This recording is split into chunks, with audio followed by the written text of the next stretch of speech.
One Kashi Banaras की खूबसूरती।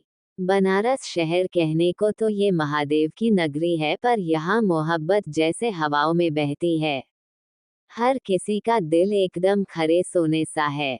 बनारस अपने घाटों के लिए, महादेव की भक्ति के लिए और महाआरती के लिए प्रसिद्ध है।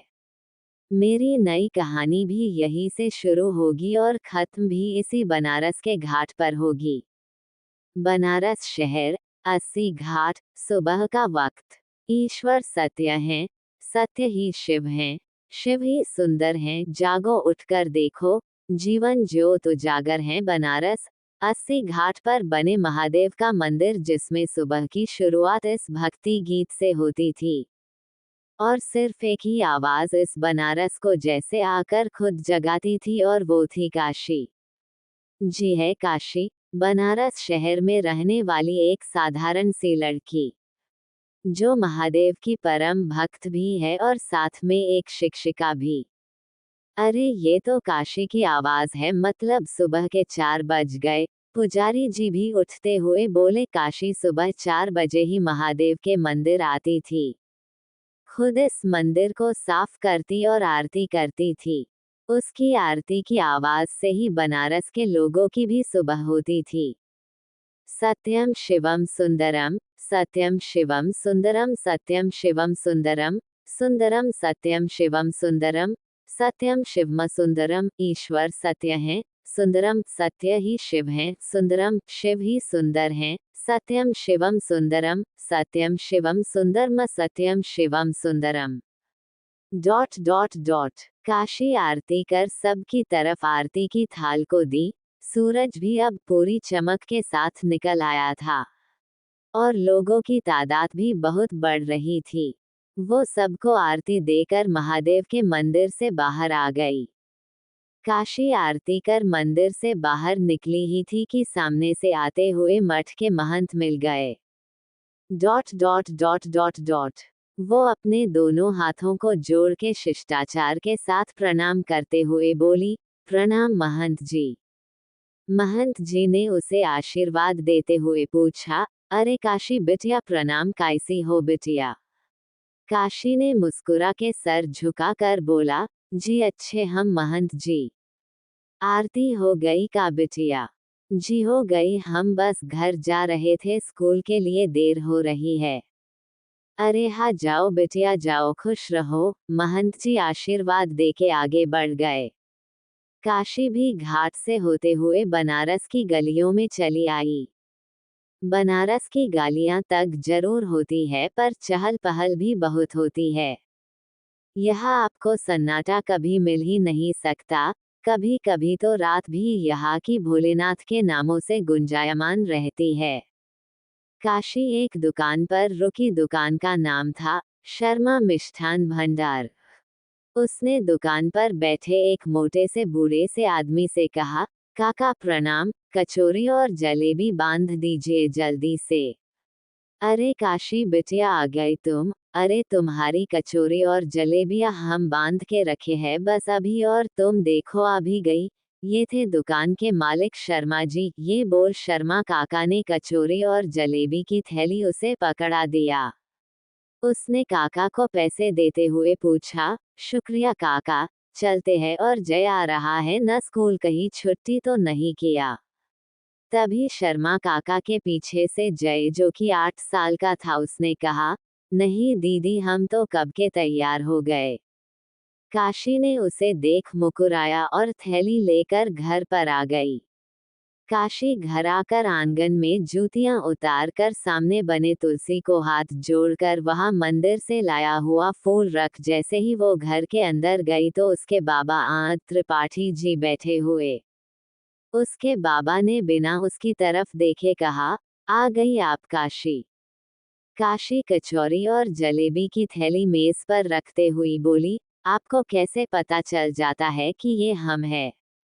उन्होंने ने अखबार मोड़ के सामने रखे टेबल पर रखते हुए कहा, आपकी पायल की आवाज से, जो हम आपको बचपन से पहनाते आए हैं उसकी आवाज से।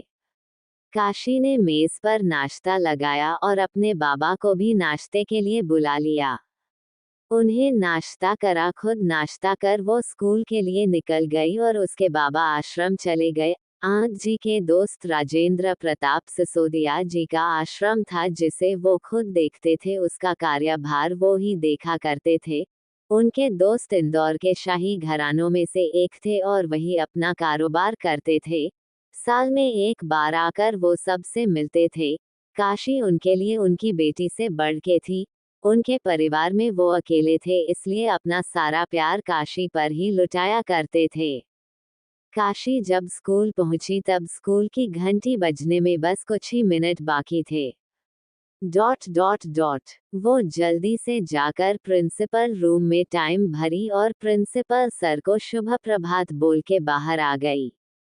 घंटी लगते ही सारे बच्चे प्रार्थना के लिए आके ग्राउंड में लाइन लगाकर खड़े हो गए।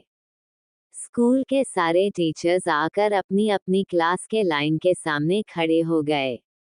प्रार्थना शुरू हुई तो सारे बच्चे एक साथ मिलके प्रार्थना करने लगे। स्कूल की असेंबली खत्म होने के बाद सारे बच्चे अपनी अपनी क्लासों में वापस चले गए। काशी स्टाफ रूम में आकर वहां से अपना सामान निकालने लगी, तभी पीछे से आके शालिनी उसे गुड मॉर्निंग विश किया। वो उसे पीछे मुड़ के देखते हुए बोली, ओहो तो आ गए आप। यार क्या करूं, अब तेरी तरह मैंने बनारस को उठाने का ठेका तो लिया नहीं है, तो सोचती हूँ तेरे हिस्से का भी मैं ही सो लेती हूँ और इसमें मुझे लेट हो जाता है। शालिनी ने अपनी अलमारी से अटेंडेंस रजिस्टर निकलते हुए कहा और दिनों हंस दी। चलो अच्छा अब जाओ जल्दी क्लास में, ये बोल काशी अपनी क्लास में चली गई। आनंद जी आश्रम आ गए थे। ये आश्रम बहुत बड़ा था, इसमें विधवा स्त्रियों के लिए, वृद्धों के लिए और अनाथ बच्चों के रहने का इंतजाम था। यहाँ की जितनी भी विधवा स्त्रियां थी वो कुछ न कुछ काम करती थी और उन्हीं से खुद के लिए कमाती थी। वृद्ध महिलाएं और पुरुषों की सेवा भी यहाँ होती थी और अनाथ बच्चों को पढ़ाया जाता था। आनंद जी रिटायर्ड हो गए थे अपनी टीचर की जॉब से, तो उन्होंने यहाँ आकर इन सबको अपना वक्त देना ज्यादा अच्छा समझा। वो अपना पूरा दिन इसी आश्रम में बिता देते थे। उनकी जिंदगी में काशी के अलावा कोई था नहीं। काशी की माँ बचपन में ही चल बसी थी, इसलिए उसकी परवरिश खुद उन्होंने अकेले किया। आनंद जी को काम करते हुए दोपहर हो गई थी। उन्होंने खाना भी नहीं खाया था। तभी उनके मैनेजर दुबे जी ने बोला, सर खाना लगा दो, दोपहर हो गई है। उन्होंने कोई फाइल देखते हुए कहा, नहीं दुबे जी अभी नहीं। अभी क्यों नहीं? अभी ही खाएंगे आप बाबा और हमारे साथ खाएंगे। ये आवाज सुन दोनों ने देखा तो काशी अंदर ही चली आ रही थी खाने का बॉक्स लिए। वो अंदर आके दुबे जी को प्रणाम करते हुए बोली, चलिए उठिए जल्दी। ये कहते हुए उसने खाने का टिफिन मेज पर रख दिया। उसने टिफिन खोलते हुए कहा, और दुबे चाचा जी आपने खाया या नहीं? आनंद जी ने फाइल रखते हुए उससे पूछा, पर काशी आप यहाँ क्या कर रही है? उसने खाना एक प्लेट में निकलते हुए कहा, आपको खाना खिलाने आए हैं, चलिए अब आप भी आ जाइए चाचा जी। अरे नहीं बिटिया हम लेकर आए हैं, आप खाओ हम भी चलते हैं। ये बोल दुबे जी वहां से चले गए। काशी भी अपने बाबा के साथ खाना खाने लगी।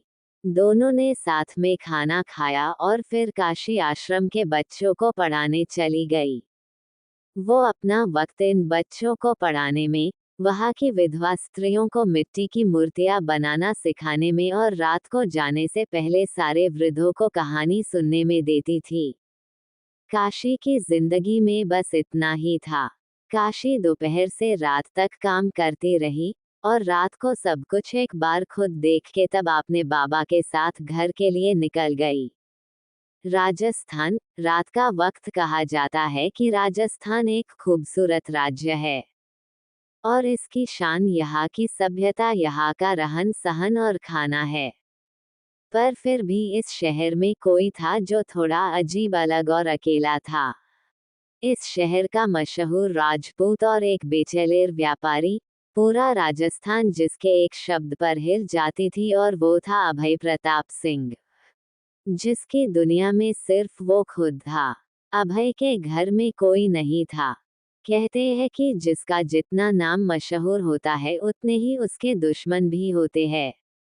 इसी दुश्मनी में उसने अपने सारे घर वालों को खोया और आज वो जिंदगी में अकेला था और ये अकेलापन उसके स्वभाव को भी बदल गया।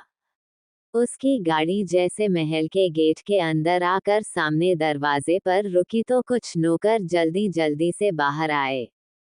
अभय गाड़ी से उतरा, एक रूपदार चेहरा। वो गाड़ी से बाहर आकर अंदर आया और नौकर उसका सामान लेके उसके पीछे आए। एक नौकर ने डरते हुए पूछा, हुकुम सा खाना? हम जी लगाए, हम आते हैं, ये बोल के वो अपने कमरे में चला गया। कमरे में पहुंचकर उसने अपना कोट निकाल कर रखा ही था कि तभी मोबाइल बजा। उसने फोन उठाया और सख्त आवाज में पूछा, काम हुआ या नहीं?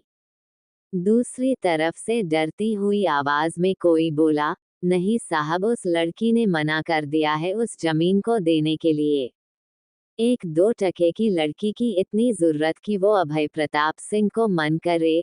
हम आ रहे हैं कल वहाँ, हम भी तो देखे कौन पैदा हो गया इस धरती पर ऐसा जो हमें ना करना जानता है। ये बोल उसने फोन काट गुस्से में बिस्तर पर फेंक दिया। बनारस शहर, रात का वक्त। काशी दूध गरम करके अपने बाबा के कमरे में आई तो देखा आज जी बैठ के रामायण पढ़ रहे थे। उसने दूध का गिलास उन्हें देते हुए और रामायण लेके माथे लगा बंद करके रखते हुए कहा, बाबा चलिए अब दूध पी लीजिए और सो जाए और रखिए रामायण अब। आनंद जी भी गिलास लेके बिस्तर पर बैठ गए। काशी कपड़ों को तय करते हुए बोली, बाबा आज फिर वो लोग आए थे जमीन के लिए, मैंने मना कर दिया।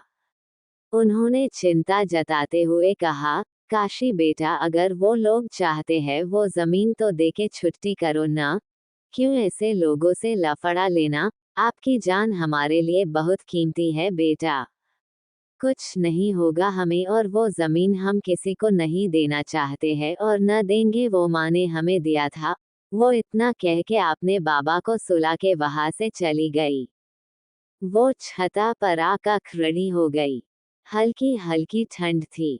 वो चांद को देखते हुए बोली, कोई ऐसा भी हो सकता है क्या महादेव जी एक जमीन के लिए इतना पागल? जब ना बोल दिया तो क्यों फिर बार बार? वो जब भी गुस्सा होती तो ऐसे महादेव जी को शिकायत करती थी। दूसरी तरफ अभय अपने कमरे में बनी बड़ी सी बालकोनी में खड़ा हो के आसमां की तरफ देख के बोला, मुझे ना सुनना पसंद नहीं है और तुम एक मामूली सी लड़की जिसने मुझे सिर्फ ना नहीं बोला, मुझे मजाक समझ लिया। अब मैं तुम्हें बताऊंगा मैं कौन हूँ, वेट एंड वॉच। अभय ने गुरूर में बोला। क्रमशः प्रीति तिवारी, प्रीति।